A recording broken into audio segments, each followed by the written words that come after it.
Hello friends, स्वागत है आपका आपके YouTube channel Ajay Kumar LLB पर। और आज हम बात करने वाले हैं कोर्ट मैरिज के ऊपर। जी हाँ दोस्तों, कोर्ट मैरिज कैसे होता है और कोर्ट मैरिज होता क्या है। दोस्तों, सबसे पहले यदि आपने हमारे चैनल सब्सक्राइब नहीं किया तो कृपया कर दीजिए और साथ में बेल आइकन को भी दबा दीजिए। तो चलिए दोस्तों, शुरू करते हैं। दोस्तों, कोर्ट मैरिज कैसे होता है और एक दिन में कोर्ट मैरिज करने के लिए क्या क्या करना पड़ता है। जी हाँ दोस्तों, कोर्ट मैरिज करने के लिए सबसे पहली शर्त यानी कि कुछ शर्तें होती हैं कोर्ट मैरिज करने के लिए, जो उसमें लिखी गई हैं, जो मैं आपको बता देता हूँ। सबसे पहले दोस्तों जो शर्त होती है कि लड़के की उम्र 21 साल तथा लड़की की उम्र 18 साल होनी आवश्यक है। जी हाँ दोस्तों, लड़का 21 साल का होना चाहिए और लड़की 18 साल की होनी चाहिए। लड़के और लड़की का ब्लड रिलेशन नहीं होना चाहिए। जी हाँ दोस्तों, लड़के और लड़की का ब्लड रिलेशन नहीं होना चाहिए, यानी कि लड़का लड़की रिश्ते में भाई बहन नहीं होने चाहिए। तीसरी जो शर्त है वो ये है, लड़का और लड़की दोनों सिंगल होने चाहिए, यानी दोनों में से किसी की भी पहले कोई शादी नहीं होनी चाहिए। जी हाँ दोस्तों, तीसरी शर्त यह है कि लड़का लड़की दोनों सिंगल होने चाहिए, कोई शादी नहीं होनी चाहिए उनकी पहले, या पहले उनकी कोई पति पत्नी नहीं होनी चाहिए। चौथी शर्त है, यदि दोनों में से पहले किसी की भी शादी हो चुकी हो। जी हाँ दोस्तों, यदि दोनों में से या दोनों की पहले किसी की शादी हो चुकी हो या दोनों में से किसी की भी एक की शादी हो चुकी हो, तो उनके पास तलाक पत्र होना चाहिए, यानी कि जो पहले शादी हुई है उसका उनके पास कोई तलाक पत्र होना चाहिए कि पहले मेरा तलाक हो चुका है, इसलिए मैं दूसरी शादी कर रहा हूँ। या फिर की गई शादी या पहले हो चुकी शादी के पार्टनर का मृत्यु प्रमाण पत्र होना चाहिए। जी हाँ दोस्तों, जैसे पहले किसी की शादी हो चुकी है या दोनों में से जो पहले हो चुकी शादी है उन दोनों में से किसी की मृत्यु हो चुकी हो तो उसका मृत्यु प्रमाण पत्र होना अति आवश्यक है, तभी आपकी कोर्ट मैरिज हो सकेगी। इसके बाद सबसे पहले कोर्ट मैरिज करने के लिए 2 गवाहों की भी आवश्यकता होती है। जी हाँ दोस्तों, इसमें 2 गवाहों की भी आवश्यकता होती है जिनकी उम्र 18 साल से अधिक होनी चाहिए। गवाह कोई भी हो सकते हैं, चाहे माता पिता भी ना हो या माता पिता भी हो, चाहे उनसे अलग भी कोई भी 2 गवाह हो सकते हैं।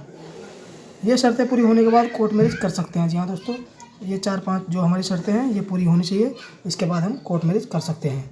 दोस्तों, ये हमारा चैनल है अजय कुमार एलएलबी और इसे सब्सक्राइब करें। ये हमारा फ़ोन नंबर है, यदि कानून से संबंधित किसी भी जानकारी चाहिए तो इस नंबर पर फ़ोन कर सकते हैं। तो दोस्तों, आगे बढ़ते हैं। कोर्ट मैरिज करने की प्रक्रिया क्या है और इसमें क्या क्या कागजात लगते हैं। जी हाँ दोस्तों, अभी तक तो हमने बताया था कि कोर्ट मैरिज होता है, इसमें क्या क्या शर्तें हैं, लेकिन अब हम बताएंगे कि कोर्ट मैरिज करने की प्रक्रिया क्या है, लेकिन यानी कि कोर्ट मैरिज कैसे किया जाता है और इसमें क्या क्या क्या क्या डॉक्यूमेंट्स लगते हैं। तो दोस्तों, कोर्ट मैरिज करने के लिए सबसे पहले कुछ दस्तावेजों की ज़रूरत पड़ती है, जो कि निम्नलिखित है।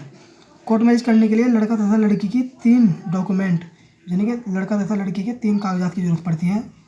उसमें सबसे पहले आधार कार्ड होना चाहिए दोनों पक्षों का, यानी कि लड़के का और लड़की का दोनों का आधार कार्ड होना अति आवश्यक है।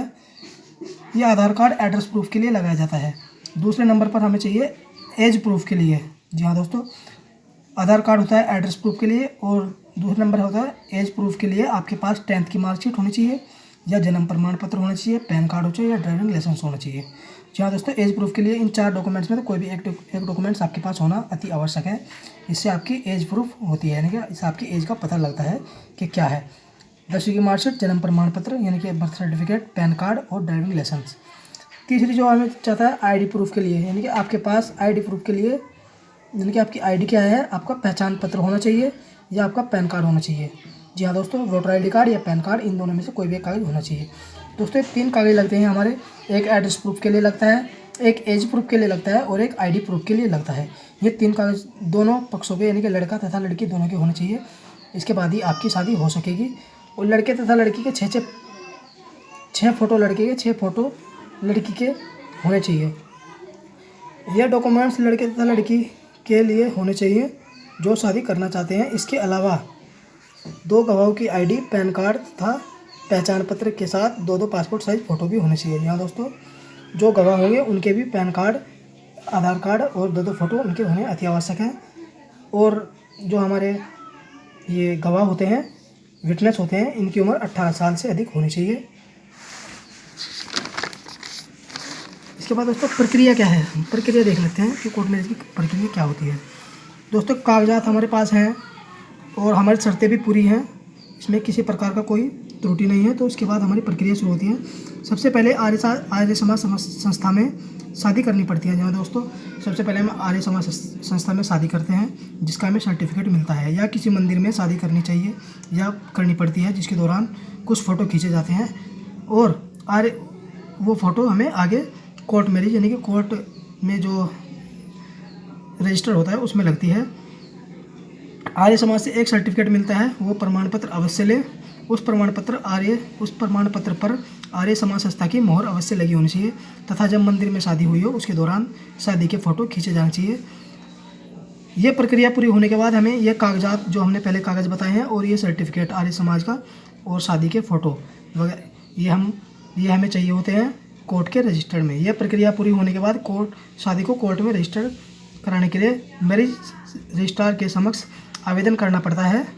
उस दौरान दोनों पक्ष लड़का तथा लड़की को मैरिज रजिस्ट्रार के सामने पेश होना पड़ेगा और पेश होने के साथ साथ आर्य समाज का सर्टिफिकेट और जो सारे 3 ID हमने बताई थी वो और फ़ोटो लगा करके हम मैरिज रजिस्ट्रार के सामने दोनों पक्षों को पेश करेंगे तथा लड़की तथा लड़का दोनों पक्षों के मैरिज रजिस्ट्रार के सामने बयान होंगे।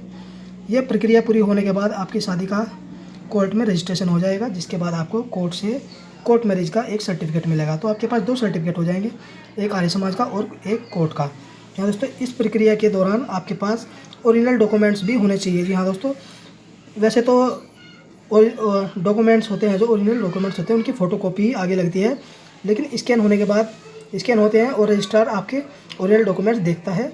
उन्हें देखने के बाद ओरिजिनल डॉक्यूमेंट्स आपके वापस हो जाते हैं और जो आपकी फ़ोटोकॉपी है वो उन कागजातों में लगते हैं। इसके बाद आपकी कोर्ट मैरिज संपन्न हो जाती है। तो दोस्तों, आर्य समाज में शादी करने के बाद कोर्ट में रजिस्ट्रेशन कराना ज़रूरी है। इससे आपको बाद में कोई समस्या नहीं आती है। दोस्तों धन्यवाद, थैंक यू।